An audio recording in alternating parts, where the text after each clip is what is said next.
Welcome to the First, the Last, the Nerdom. This week we're diving into the chilling world of horror with the cult classic anthology film from 2007, Trick or Treat. Join us as we explore the interconnected tales of Halloween mischief, the spirit of the season, and the iconic character of Sam. Whether you're a seasoned horror fan or just looking for some spooky fun, we've got you covered all the trick or treats. Let's get to it. Hey, this is Tom, and I'm here with Mike. How are things? Pretty great. I'm in full fall season mode, spooky mode, Mm-hmm. all that. I love the movie that we picked out not too long ago. That to Mm-hmm. get into the season, we haven't done as many horror as we probably normally would, but I think we're hitting our stride. That speaking Yeah. of Halloween, this is one that you gave a teaser there. This is one. So we're. I'll let you be Yeah. the guide here.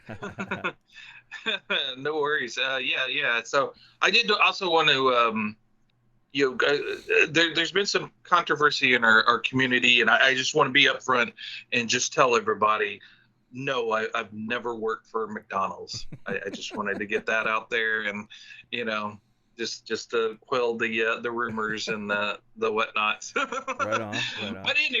But anyway, so yeah, we're the first, the last, the Nerdom. We've got a little website here.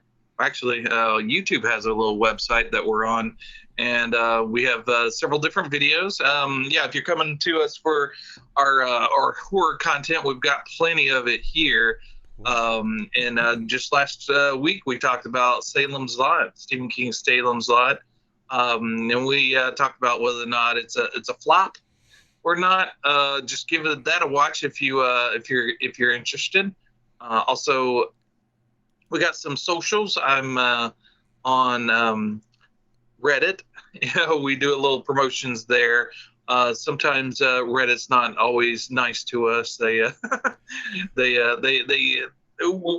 kind of try to find the subreddits that like us. The to be Reddit subreddit likes us. But this isn't. But yeah, I'm not sure. I didn't check Just Watch to see what this Trick or Treat shows on. But also I have a Twitter or X account, the First, the Last, the Nerdom. You can find it under McAllister_T, where we promote our stuff. And then Mike, you have a couple of socials as well. I do. Yeah, we are twins. We are finally ex Twitter Reddit. Well, not quite Reddit twins. I got banned off of there many months ago, which is fine by me.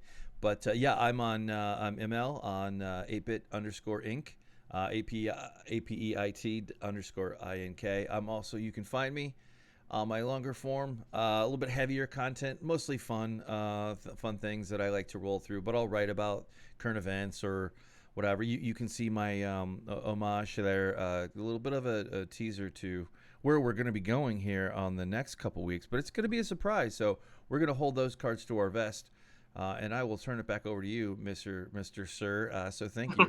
So yeah. All right, so yeah, we're going to be talking about Trick or Treat, and I just checked. It's actually it's streaming on Max. It's leaving in 3 days. So and this we're recording this on Sunday the 27th. So you got 3 days left to check it out on there. But yeah, you could always purchase it. And but yeah, if you're basically, this is an anthology series. It tells roughly about 4 different stories.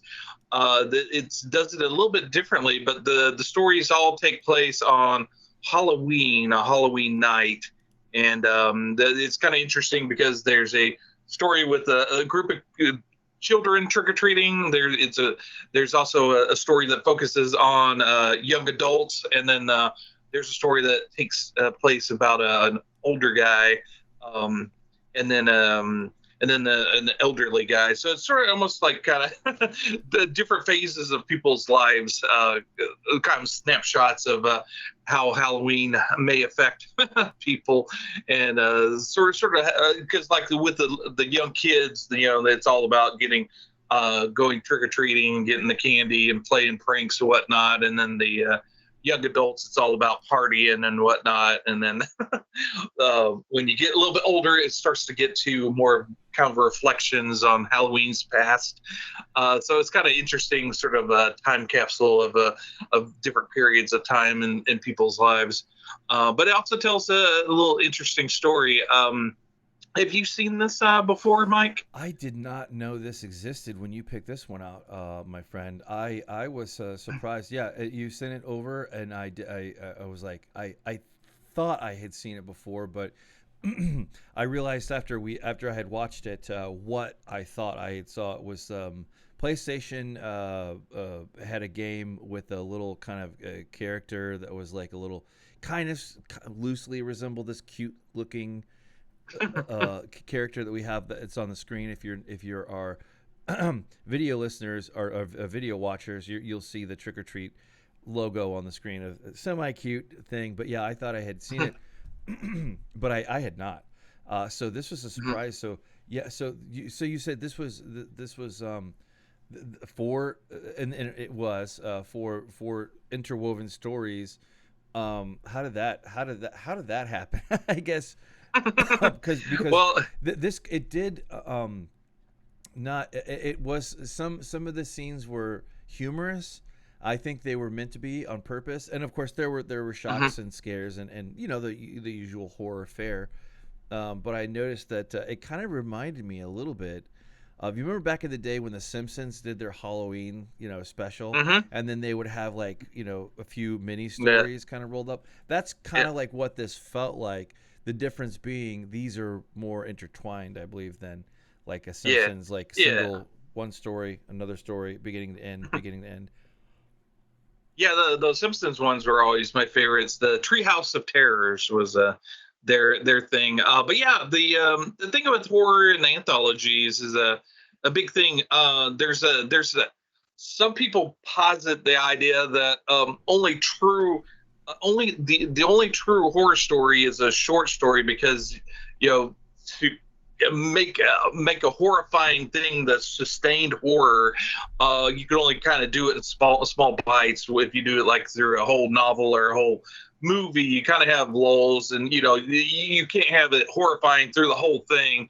But yeah, so there's a rich history of horror short stories, and when I got into reading horror, I love the horror anthology books where it had several different writers, maybe writing on the same theme or different ideas. And then in comic books, we got the comic book code because all the creepy horror anthology stories like Tales from the Crypt, and the EC Comics had a bunch of different titles besides Tales from the Crypt. You had and also there was Tales of Suspense, and the kind of raised the moral panic during the 50s, and those comics kind of got stamped out. But the HBO a few decades back relaunched that with Tales from the Crypt, and it kind of reinvigorated the whole horror anthology as movies as well. There's been horror anthology movies throughout the history, but this one does a little fun twist in that it kind of intertwines them. And one of the things that always kind of the handicap of a horror anthology is, well, obviously you're going to have stories that you like better than the others. It's like, okay, well, and you kind of stack it to where the best ones at the last, maybe. But with this movie, with them being intertwined, you don't really have that. You don't have that fighting. They kind of all seem to go together. And so the handicaps of one story is kind of helped by maybe the benefit of the better parts of the other one. So it sort of makes it more of a cohesive, full thing to where you think of it as a singular thing, but it's actually telling several different stories. And it's kind of fun to see the little interconnections. I mean, obviously this has been influenced by Pulp Fiction in that, they kind of play around with time, Yep. one story maybe takes place, later or before a different story. I was gonna say this is like the diminished love child of Pulp Fiction and Tales of the Crypt, which you already mentioned. So that you're hitting right on my notes, right down the middle. Keep going, good sir, keep going. But yeah, so yeah, it's a definitely a kind of a fun little ride there. You have and obviously it wears its influences on its sleeve. You have during the opening credits, you have the little comic book pages, obviously a nod to Tales from the Crypt. Our little kind of catch thing on our thumbnail is this the best Halloween horror anthology, which there might not be that many. We'll circle back to that at the end where we kind of give our thoughts. But and also I have a tease here. There is more trick or treat content actually out there, and we'll hit upon that later in our episode. So if you really like trick or treat, or by the end of this think you might like it and might want to check it out, then we've got some more stuff out there that you might by the original creator of this. But yes, Season's greetings. So yeah, absolutely. Let's kind of get into it a little bit. Sure. So it starts off with a little prologue there, a little short kind of snippet of a story there to kind of get you in the mood of it. And like you said, it kind of rides the line between humor and horror. Yeah. There's a lot of different kind of mixed bag of and it really plays well with both of them. Horror and comedy have always been walk hand in hand, and I've always said that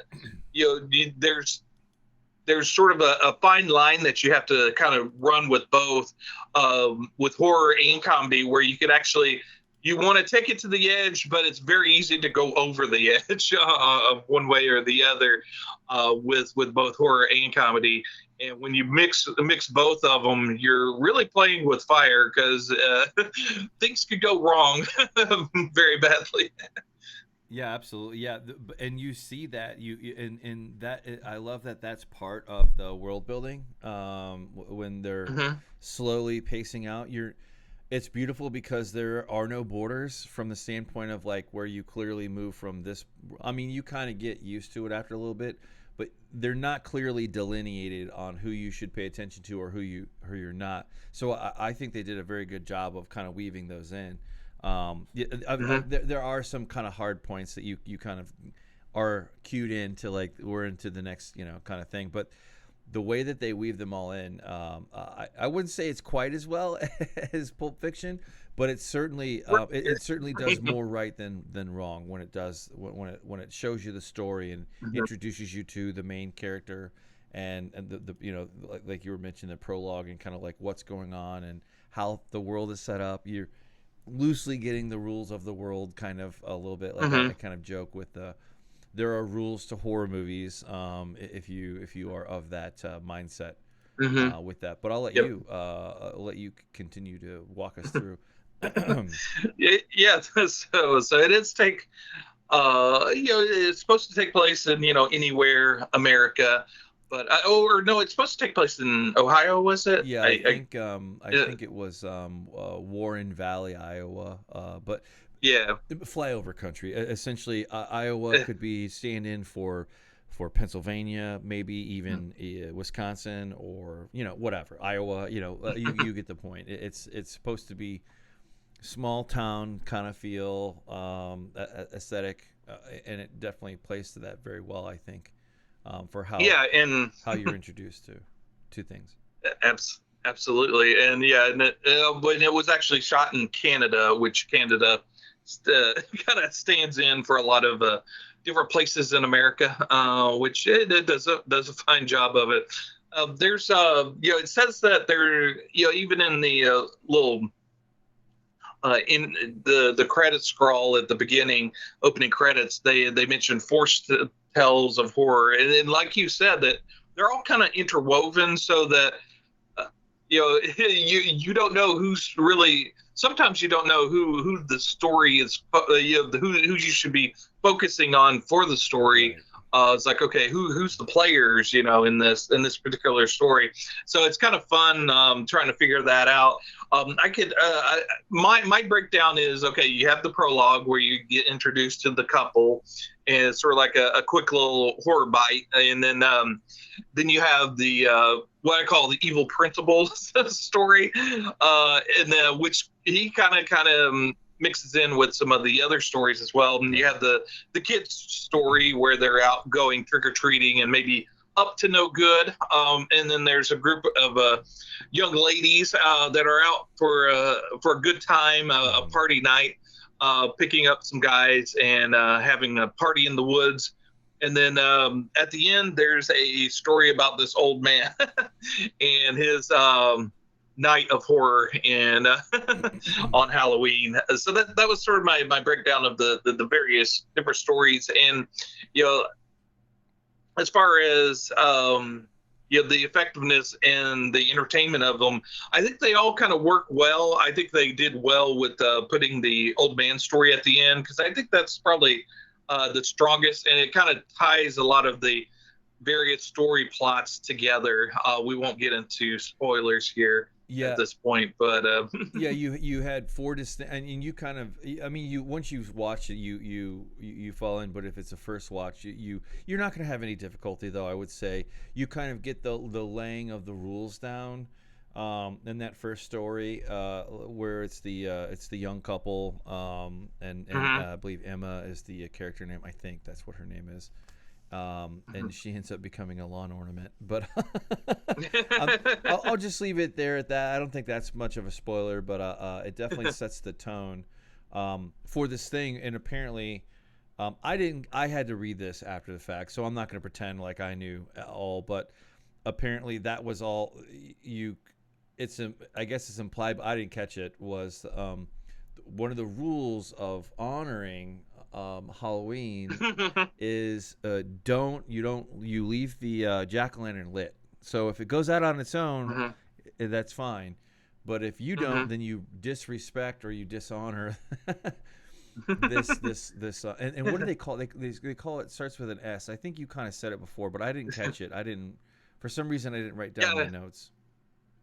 Yeah, it's a Samhain, although the M's not pronounced, so it's Samhain. That's the origins of Halloween. Right. Back with the pagans, which developed into All Hallows Eve. Right. And they had the little different traditions, and actually with the jack-o'-lantern, Jack was the sort of the myth story.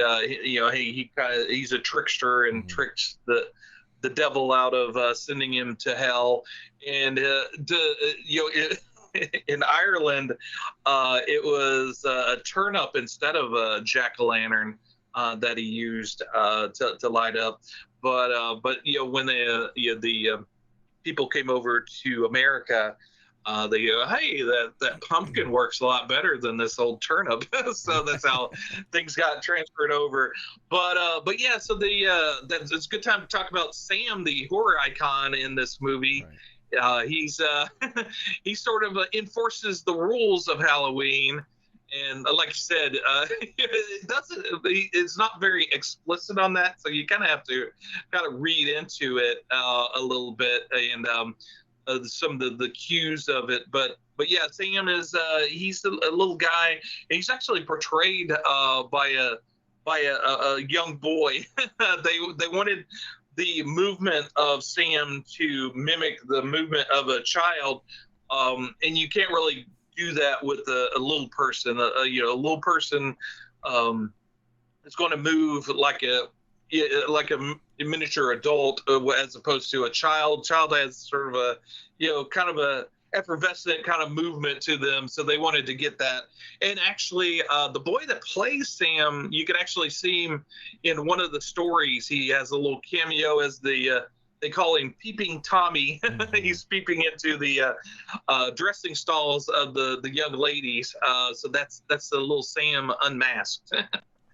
Right. Yeah. Yeah. He's the little in the cute little outfit. The Hmm. little thing sets up the tone, and it is woven. You do learn a little bit later about his background and how that came to be, and how those things turned out.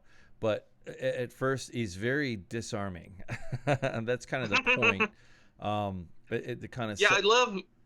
Yeah, go ahead. it sets up the juxtaposition of a little bit of the funny comedy moments, and of course where you laugh is a subject to you, but for the most there was nothing that was like hilarious, but definitely was like okay, I know where they're going with that one. And Hmm. they pepper those out very well throughout the story. I Hmm. think, but yeah, for him, Sam is a very disarming character, and it is tied to he doesn't like it when you do certain things, and people tend to underestimate him 100% throughout this entire thing. He is underestimated, which is also kind of adds another layer of suspense of like, you see a little figure like this, and obviously he's I don't know, he's got some kind of supernatural, I don't know, enhancements or what, I don't know, whatever the hell that is. Yeah. But he's got some Yeah. some enhancements, some charmings going on, or hexing going on, whatever it is, whatever you want to call it, that that kind of puts him in his role. Yeah, and I think he's even more famous than the movie because I think if we showed a picture of him, like you thought you'd seen him before, but yeah, if you show that picture of Sam to a number of people, they'll recognize him. They may not know exactly where he's from, but he's very recognizable character. And actually, the writer director Michael Dougherty, he actually came up with Sam in film school. He was doing an animated short, and I you may find it online. It's probably on YouTube actually. But yeah, the short story, I got the Blu-ray because I'm the physical media Andy. So I've got the Blu-ray of it, and it has that as an extra. In fact, Arrow Films is coming out with a nice Blu-ray 4K of this, which we may spotlight. I forgot to give you that link, but maybe we could talk about that on the wrap up. We'll find it here because we're always big on physical media. But yeah, so Sam has been around for a long time. He actually the first animated version of him, instead of the two button eyes, he had one button eye and one kind of Triangle. triangular, yeah. Yeah. And then also at one point, the animated character gets blood on him, and the Michael the Dougherty, the guy who did the created him, he actually cut himself and put his actual blood on Sam's face in the animation, so it's actually his real blood. So if you check that out, be sure to see that. And Sam is short for Samhain, even though the M's not pronounced in Salwayne. Right. He is Sam from Samhain. So we don't really like Mike said, we don't really get too much into his backstory. We don't know a whole lot about him. Right. So it's maybe for future things. I'm sure they have plans for this guy. And then also with Sam, I like how they introduced him with they had the regular trick-or-treaters getting their candy, and the when the characters are giving out the candy, and he turns around and turns back, and there's Sam. He was hiding behind those trick-or-treaters, and he just kind of pops up there. That was a very nice little introduction to Sam. And yeah, he doesn't say anything. And I also like the influences are kind of peppered throughout. Obviously, the biggest Halloween movie is Halloween. Michael Myers. And one of the things that Halloween's known for is Michael Myers' point of view. You see his eyes through the mask and the heavy breathing, and him walking around in his POV. And this movie kind of starts off, and even though you don't see Sam, you see his POV creeping on that couple at the beginning of the movie. Very reminiscent of Halloween, which I really enjoyed. And in fact, I think you got that pulled up there. Brian Cox actually wanted to look like John Carpenter as the old man. He said that, John Carpenter has a definite look to him, and kind of a Jerry Garcia kind of look. And he thought that would be appropriate if you're doing a Halloween movie to have a character that looks very much like John Carpenter. So it's kind of nice seeing those little influences. And we won't be too spoilery, but there's a thing with a disembodied body part that gets reanimated that was very much, I'm sure, influenced by Evil Dead 2. And it kind of plays on that humor as well. Was there any other influences you saw throughout the movie? Well, the obvious one a little bit later on, when it's the very last story, where you have the old man that you just had mentioned, and I believe that it was loosely modeled after the Peanuts Halloween bus thing. I think that was tied in. There's horrific stories, and I love how this movie is not very long. I think it's like 2 hours, a little over 2 hours. No, it's even shorter than that. It's not even an hour and a half. You're it's right. You're right. An hour and 20 and change. Yeah. You're right. Yeah, an hour and 20. Yeah, it's not even 2 hours. Yeah. So you have this. You have it set up very quickly, and it goes through. And for the most part, I think there was very good balance. But I was trying to think of the other ones. You hit on that one, the John Carpenter one that I made a note of because we've covered him before. He's such a classic. Actually, a few of his movies. Yep. But yeah, I was trying to see. For the most part, I took this to be like and this is what I like about movies. Like, so this movie might be shown up as a 6, 5, whatever you want to call it, middle of the road, maybe. I don't know, depending upon what your sensibilities are. But for the most part, it's a fun. It really is a fun kind of. It takes you. It has something to tell you, and it's very coherent. I wasn't really lost anywhere. Like, some of the things creep me out a little bit, but that's kind of the point. The werewolf part, the school bus part was a little bit trippy, and then you start to kind of like wonder, like any good movie, you start to wonder, like, damn, this little town is like they're having a crime wave of the fucking century. Which is funny, but no, it works very well altogether. I was trying to find my other notes, but I didn't. I guess I didn't use it. But I was gonna say too. One of the things that I really liked about this movie, and believe it was made, like you were saying, in 2007, but it didn't actually hit the world until a little bit later on. It was shown to the world, I believe, in a movie festival or something like that. But then it kind of took a little bit longer to kind of come out. And there's a little bit of a story, which I'll leave to you. But the one thing I did want to say was the soundtrack. They used pretty. I think they did a very good job of that, considering that they use more modern music.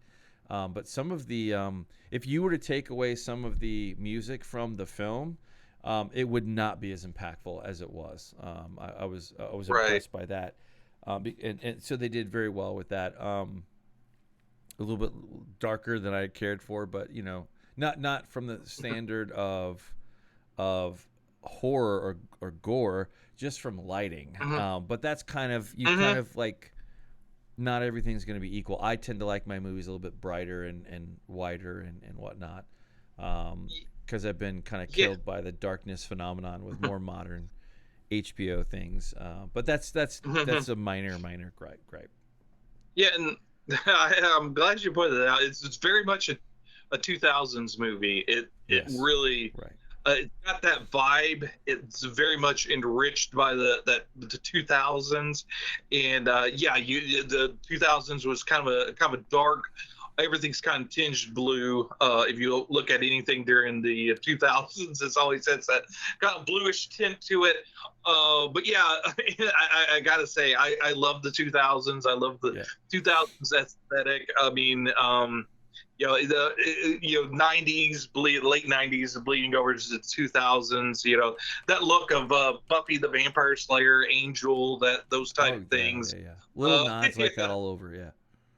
And it's kind of got sort of that even since it was filmed in Canada, it's there was a lot of television being filmed in Canada at the time as well, and it's kind of got that kind of sheen to it. It's just it's not the best movie in the world, but it knows what it is, and it's having fun doing it. Yeah. And it's got like little fun stories. It's none of the surprises in it are like, oh my god, I didn't expect that. It's more like, oh, okay, that's where they're going with that. It's not like so it's a lot of fun. A lot of the actors in it are really great. I noticed Brett Kelly from Bad Santa and his big blonde curly hair. Yep. It's like you see him right away, and you're like, oh, okay, I've seen him before. Yeah, that I remember being like, I've seen that kid before, and then after the movie, I look it up. Oh, okay, Bad Santa. That's where the kid was, that little fat, curly-headed kid, the Charlie character, I think. But I was going to call back to what you were just talking about before, the comic book kind of aspect of this. Bryan Singer, Bryan Singer had influence on this. Yikes! Well, for his history's sake, yeah. But for our channel's sake and for our tie-in, Bryan Singer. He might be, it is what it is now, but that doesn't necessarily mean that he's a shit heel. He has talent, and his talent was, I would not be able to tell you what his exact artistic fingerprints on this were, or producer. I'm not that much of a Bryan Singer fan, but still, I just wanted to mention that and kind of call back to that. I think we were kind of on the same path. Yeah, and Michael Dougherty, he did co-write write the script of X-Men 2, X2, and also Superman Returns. And he did recently Godzilla versus Kong. So he's still definitely around and still a definite force in the entertainment industry. But the good thing you kind of mentioned that, because Bryan Singer was the producer, and on behind the scenes stuff, you see him on the set and whatnot, and I'm sure he helped out, and I'm sure that's how Dougherty got to make Trick or Treat, is through the success and being tied to Bryan Singer. I'm sure that didn't hurt him being able to make this movie. And with and you'll see a lot of the X-Men 2 stars in it, like Anna Paquin and Brian Cox, both were in X2, and there's some minor characters like the I forget his name, but the guy from Battlestar Galactica, the husband and the married couple at the beginning, he was also had a minor role in X2 as well. A lot of recognizable people in this movie. You may not know their name, but you immediately know them. It's like, oh yeah, I know that guy or girl. Anna Paquin did a marvelous job in this movie. She's always good and fun to watch in this, and she kind of has a lot of fun in this movie as well. Yeah, no, all the actors and actresses were pretty spot on. I don't think that I felt like there was a bad performance per se. Or one of the things I know you like to call attention to is, like, sometimes child actors are not always great, but his face time on this movie is very minimal. But for what you saw, he did. Quinn Lord did a very good job throughout. It was not as annoying as some, I think, is what your kind of point is. Like, and I agree. Sometimes the child actors aren't quite there. You're right. And Exactly. it's a major fault of the film, but this is not true. And I think that applies not just to him, but others that are in here that play a younger bit. Obviously, that goes for Brett Kelly too, as it goes for Yeah. him. But Yeah. he's a natural actor. I think Absolutely. he's pretty got that down pat. Yeah, but yeah, I was gonna say if there's any other ones. What was your favorite story of the four that they mentioned? We didn't cover that one yet. I think we're kind of probably getting closer to our overall opinion or recommendation of the thing. But we'll just land there and ask you what you think. I think I definitely enjoyed the old man story at the end. It really has a lot of meat to the story, but Same. also I enjoyed the kids story as well. Right. I always enjoy a good, kind of reminiscent of maybe a Stephen King story about the kids getting up to no good. Just it ties into they're the ones that kind of tell the history, the haunted history of this town, and kind of get into that. And I always enjoy those kind of almost mythical kind of stories of a town and their dark history and whatnot. And that kind of maybe plays into the history kind of aspect of things I love. But yeah, those two stories, I think maybe the weaker ones is the party story that is sort of like a kind of a non-starter, but again, it was kind of interspersed with it, and then it's tied into the evil principal, which I gotta say, Dylan Baker, who plays the principal, he oozes a creepy guy in this movie, and he does a wonderful, disturbing performance in the movie Happiness. If you haven't seen that, dig that out. But yeah, he plays the creepy principal, and it kind of harkens back to all those stay away from that guy during Halloween kind of stories, but what did you think of the various stories? I would agree with you. I really enjoyed the grumpy old man. I think that one had the most gravitas for the story. I did probably not dissimilar from you. I think I probably liked the principal story a little bit more maybe than you did. And then I would kind of put the kids down a little bit lower than that. And then I agree with you. The party story, it was pretty much just an excuse to have a little bit of cleavage and a little bit of sexual tension or risque.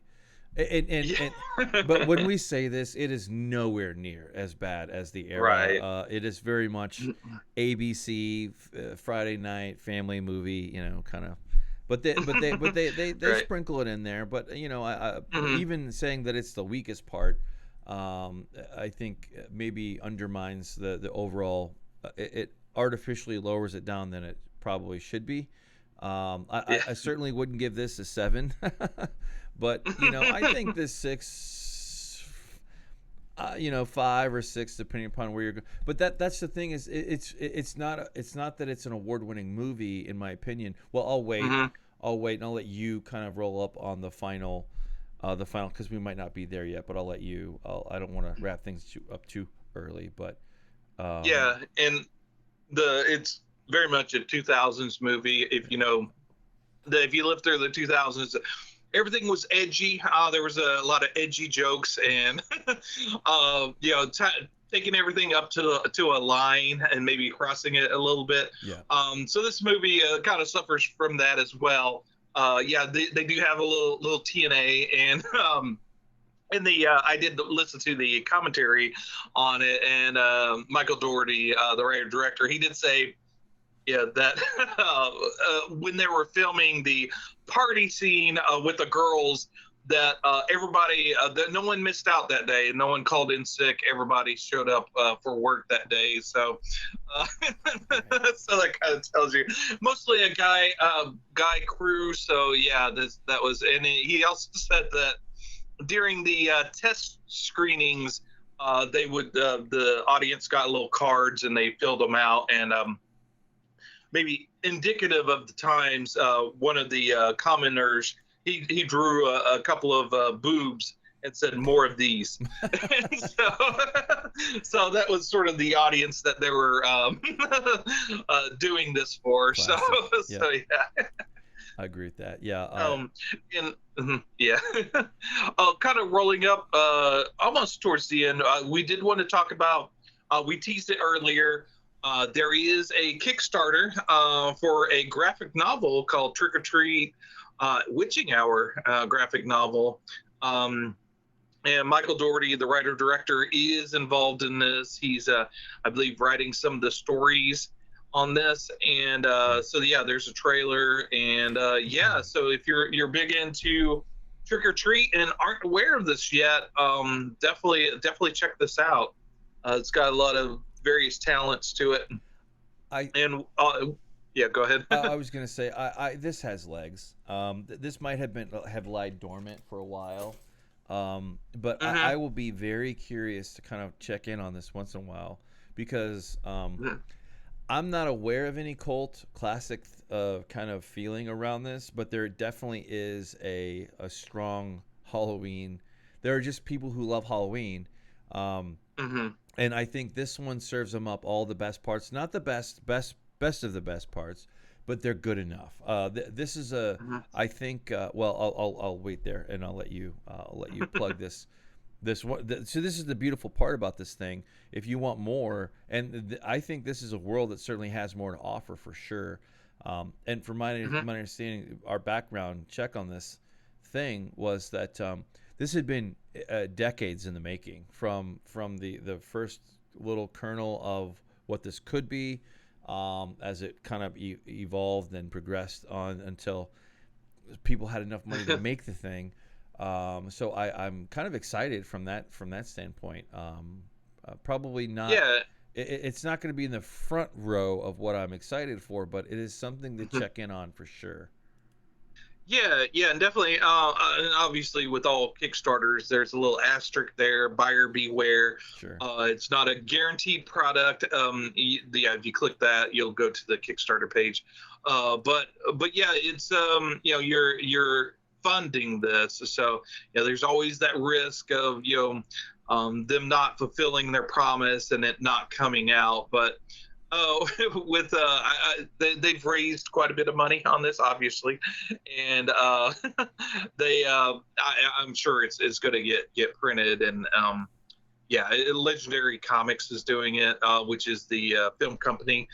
So when you have a company backing you on this, you've got to feel a little bit in the safety zone. It's not some fly-by-night guy trying to sell you how to peel bananas machine, but yeah, this and again, a lot of talent is behind this thing. So yeah, definitely check it out if you're into that. I might not go straight in on the Kickstarter, but once it comes out and hits the local comic book shop, I'll definitely page through it and be tempted to buy it. Absolutely, yeah, I agree. Like I said, it's something that we're going to check in on periodically. It'll be on our pull list, as we only can do. I also found the short film that started it all. I sent you the link for YouTube. But yeah, so this was actually aired on MTV as well, on one of their animation shows. I forget the name of it, but it was also shown on Sci-Fi Channel as well as one of their shorts. So it's been around for quite a while. And he did that. It's not painted. It's all done with markers. Really? And and he said it took him 9 months to do it. Wow. But yeah, at the end, there's this scene with Sam with a little bit of blood on his face, and that's real blood. Yep, that's real blood splattered all over a little Sam there. So yeah, that's but yeah, check that out on YouTube if you haven't seen that yet. But yeah, it's definitely a talented guy, that Michael Dougherty. And also, I did mention the Arrow 4K, and they also had a Blu-ray. Both are completely sold out. Oh, wow. So yeah, I know. We had kind of flirted with the idea of getting it ourselves, but yeah, we kind of missed out on that. Maybe they'll do a second printing of it. So maybe bookmark Arrow Films. Right. But shout out to them. I made a purchase over the weekend for Arrow Films of a couple of their products. So yeah, which we may go over in the future. I picked up the trilogy, the Mexico trilogy with the Desperado and El Mariachi, and then I also got the classic Warriors on 4K. So we may be going over those in the not too distant future. But support your physical media boutique shop out there. We're always raising praise to them. I love physical media, so it doesn't stick around unless you buy it. So if you're big into physical media, definitely go out and grab. Don't buy everything. I know some collectors, they get exhausted because they try to collect everything. Find what you truly love and get that. It's fun to have a collection, but have a collection of the things that you love. Then you truly will love it. If it's a bunch of stuff that you kind of feel meh on, you might not stick with you.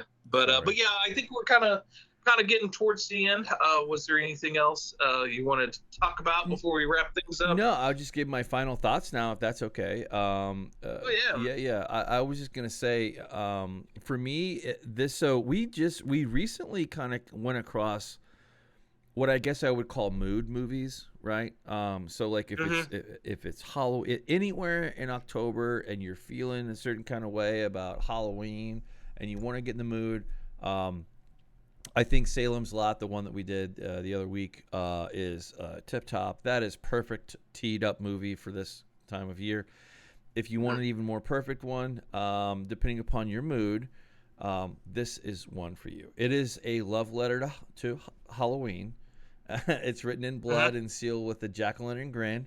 And don't let it blow out until just let it go. I think it's a reminder. Sometimes terrifying monsters are ones that are hiding behind the mask. That's kind of the rise to it. But this Halloween, check your candy. Respect the dead. Definitely. Love Sam. And do not blow out that jack-o'-lantern light at all. Yeah, and if you do and Sam shows up, give him a candy bar and things might get smooth over, maybe. Right.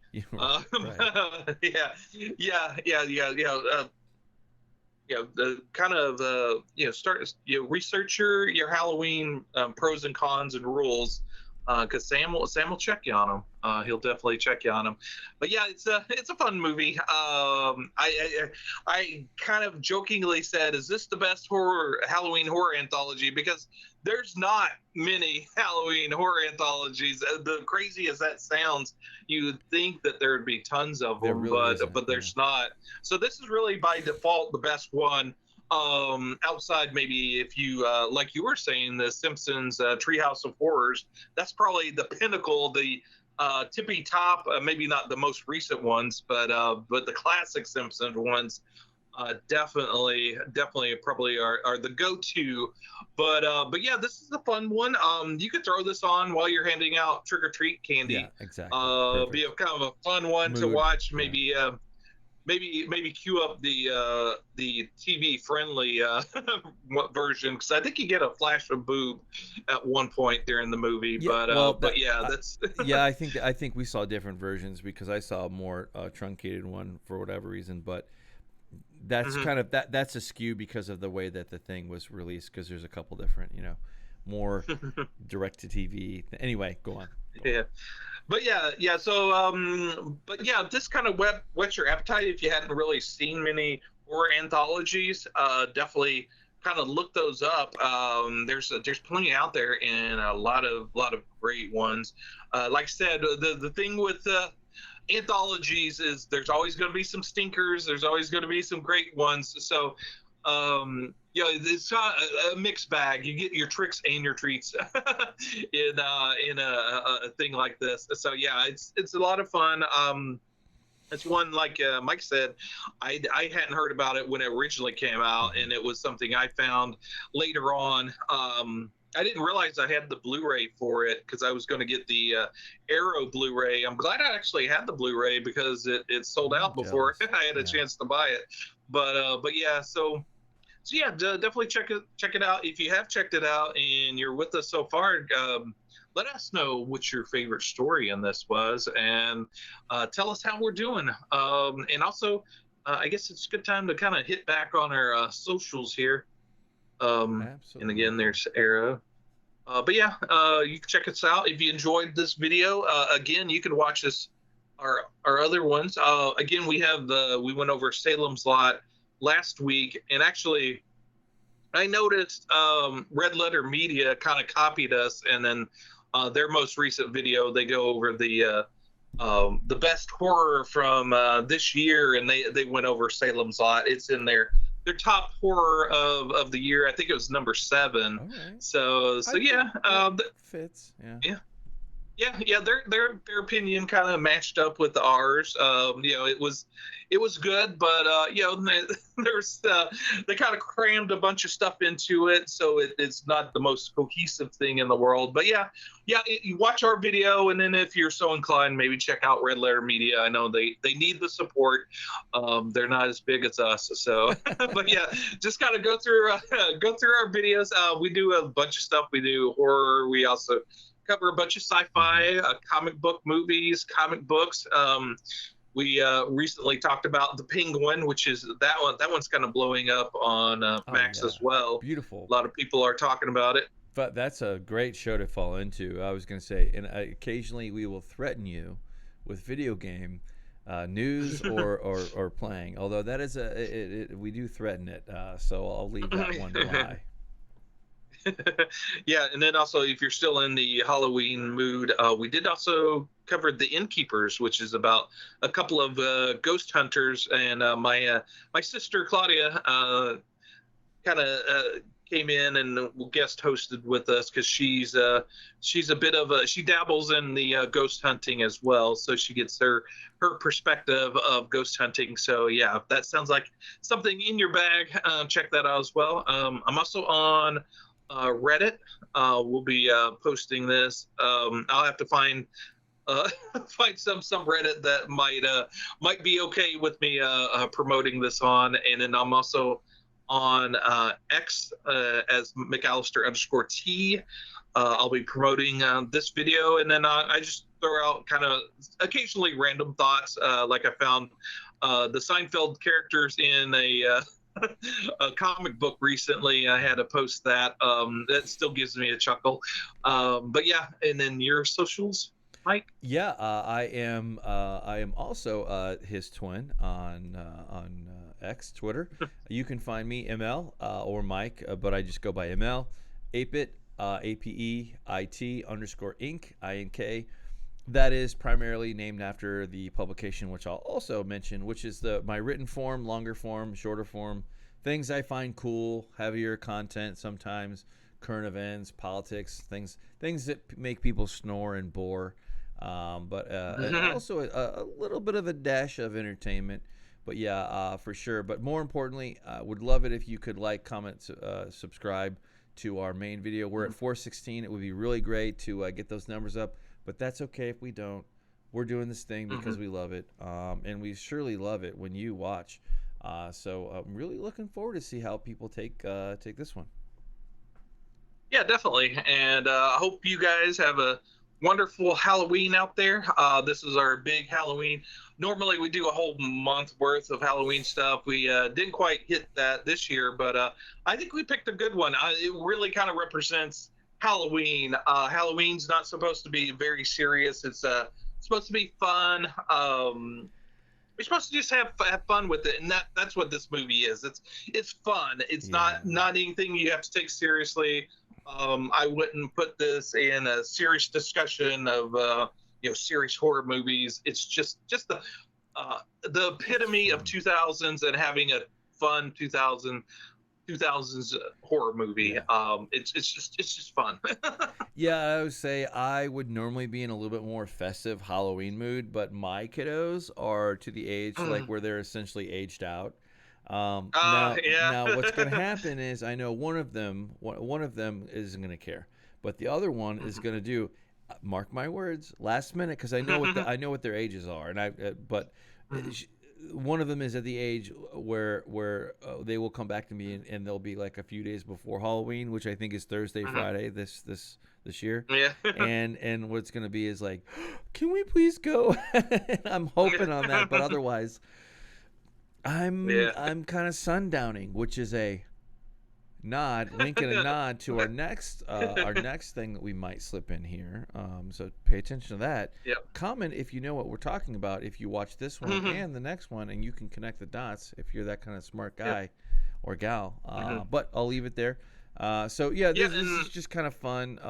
It's been more about me getting in the mood of it. I think next year will be even more special because thanks to you, and I don't mean to belabor this, but you have brought a whole genre to me. I think a year and a half ago, maybe, like when we were doing this thing, we're rolling up on our 3-year here. Once we hit November, it'll be 3 years for us. So like we've been doing this thing. So thank you, Tom, for bringing in horror and actually things that I look forward to or actually put on and watch occasionally. I had no idea. Yeah. A lot of people, October is sort of reserved for their going through their favorite horror movies and getting into the horror mood. But for me, I'm like the Ministry song, every day is Halloween. So, I'm all for horror 24/7, 12 months out of the year. So yeah, it's like that. October's fun, and it kind of amps up everything a little bit, and everybody's in the mood for it. But yeah, it's not super special for me just because I enjoy horror throughout the year. Yeah. But yeah, in all its many facets and various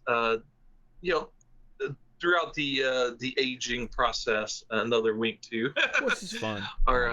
Halloween has got something for everyone, and it is one of those fun kind where you turn your light on your porch. That's the universal symbol to come on and get some candy. And then you just kind of have fun and do that. I definitely will be doing that this year. I don't think I will ever not do that. It's just a fun time of year, especially if you're a parent or adjacent to kiddos. It's just a fun time. But hopefully you see this and hopefully you want more of it. Tell us what you thought. We'd love it, and I'll leave you with the final, and then we can go from there. Yeah. Like you said, keep your pumpkin lit throughout Halloween, and check your candy. You don't want to be puking up a fountain of chocolate, but yeah, have fun out there on Halloween, and we'll see you next time. I've been ML. And I'm Tom. Peace.